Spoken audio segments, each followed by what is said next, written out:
High, আমি সৃজনী। আমার আবারও একটা নতুন ভিডিওতে আপনাদের সবাইকে স্বাগত রইল। আচ্ছা, আপনারা সবাই কেমন আছেন? আমি তো বেশ মোটামুটি ভালোই আছি। আর ঘুম থেকে উঠে ছেলেকে নিয়ে ব্রাশ নিয়ে সোজা চলে এলাম বাইরে। আজকে বাইরে কিন্তু খুব সুন্দর রোদ বেরিয়েছে, আর আকাশটাও কিন্তু খুব সুন্দর পরিষ্কারও আছে। চারিপাশে এত সুন্দর ঝলমলিয়ে রোদ বেরিয়েছে না, ভারী মিষ্টি লাগছে দেখতে। এত সুন্দর রোদ দেখে কাজের এনার্জি একেবারে চলে এসেছে, আর মাইন্ডটাও পুরো ফ্রেশ হয়ে গেছে।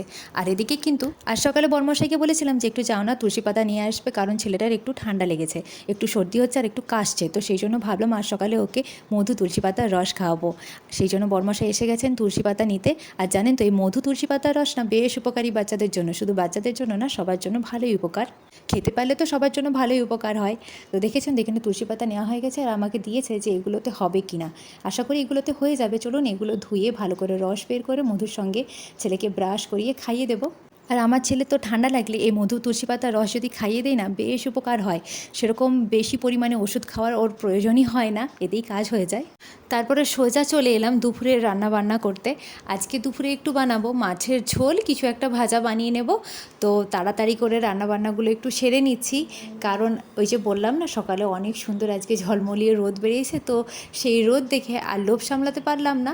এই কদিন আগে যে আমরা বাড়ি গিয়েছিলাম, তো সেখানেরই অনেক কিছু কাপড় চোপড় জমা হয়ে গেছে। সেগুলোই আজকে একটু ধোয়াধুয়ি করেছি।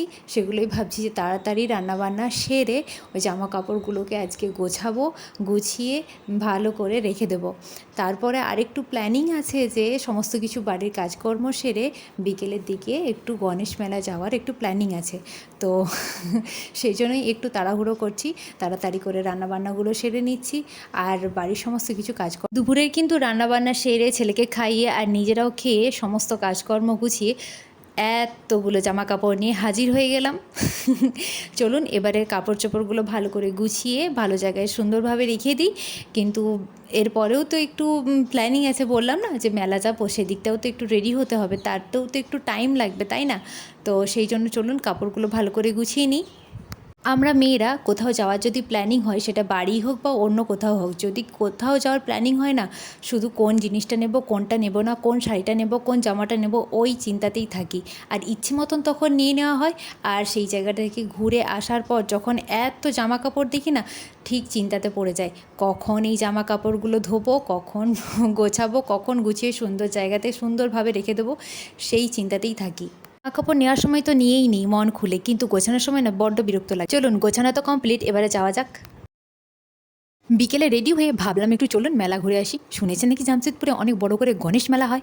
তো সেভাবে কোনোবারে যাওয়া হয় না, তো এবারে ভাবলাম একটু চলুন মেলাটা ঘুরেই আসি। বেটুরও মেলা দেখা হবে আর তার সঙ্গে তার মায়েরও মেলাটা ঘোরাও হয়ে যাবে। তো একটু রেডি সেডি হয়ে চলে এলাম ভিডিও বানাতে। আর এদিকে দেখুন ছেলের কাণ্ড, একদম ভিডিও বানাতে দেবে না ছেলে আমার। রেডি মানে কাউকে রুমে থাকতে দেবে না। আর তার উপরে যা শুনেছে ও মেলা ঘুরতে যাবে, তো এটা শুনে আরও কাউকে রুমে থাকতে দিচ্ছে না। আচ্ছা ঠিক আছে, চলুন একবার মেলাটা ঘুরেই আসি। এই দেখুন মেলা তো পৌঁছে গেলাম। এবারে চলুন মেলার ভেতরটা যাওয়া যাক। চলুন আপনাদের সবাইকে পুরো মেলাটা ঘুরিয়ে দেখাই, চলুন।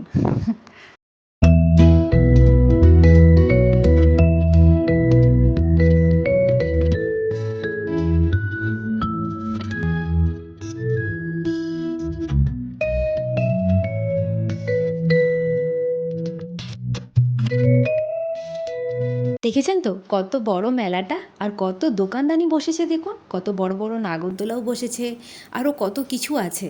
আচ্ছা চলুন এবারে গণেশ দাদার একবার দর্শনটা করে নিই। এসেছি যখন গণেশ দাদাকে একবার দেখবো না, তার মেলাতেই তো এসেছি, তাই না? এবারে চলুন একবার দাদার দর্শনটা করে নিই। দেখেছেন তো গণেশ দাদাকে দেখতে এসে এখানেও লাইন। আর কি করা যায় বলুন, দাদারই তো মেলাতে এসেছি, আর দাদাকেই যদি না দেখি, তারই যদি না দর্শন নিই, তাহলে আর কী করে হবে বলুন। চলুন এই লাইনে লাইনে গিয়েই দাদার একবার দর্শনটা করে আসি। আর দেখেছেন তো কত ভিড়, যেখানে যাচ্ছি সেখানেই লাইন, সেখানেই ভিড়। মেলা মানেই তো ভিড়, লোকজনের সমাগম, সব কিছুই, তাই না? লোকজন বেশি না থাকলে, লোকজনের সমাগম বেশি না থাকলে, ঠেলাঠেলি না হলে বোঝা যায় যে মেলায় এসেছি বলে। তবেই তো বোঝা যাচ্ছে যে না, হ্যাঁ সত্যিই মেলাতে এসেছি। জানেন তো জামশেদপুরে এতদিন থাকা সত্ত্বেও কোনোদিনও এত বড় মেলাতে আসা হয় না। এই প্রথমবার এত সুন্দর মেলাতে এসে না ভীষণ ভালো লেগেছে। আচ্ছা চলুন আজকের মতন টাটা, বাই বাই। আপনাদের ভিডিওটি কেমন লেগেছে অবশ্যই জানাবেন। দেখা হচ্ছে অন্য কোনো নতুন ভিডিওতে। আপনারা সবাই ভালো থাকবেন, সুস্থ থাকবেন। আজকের মতো টাটা।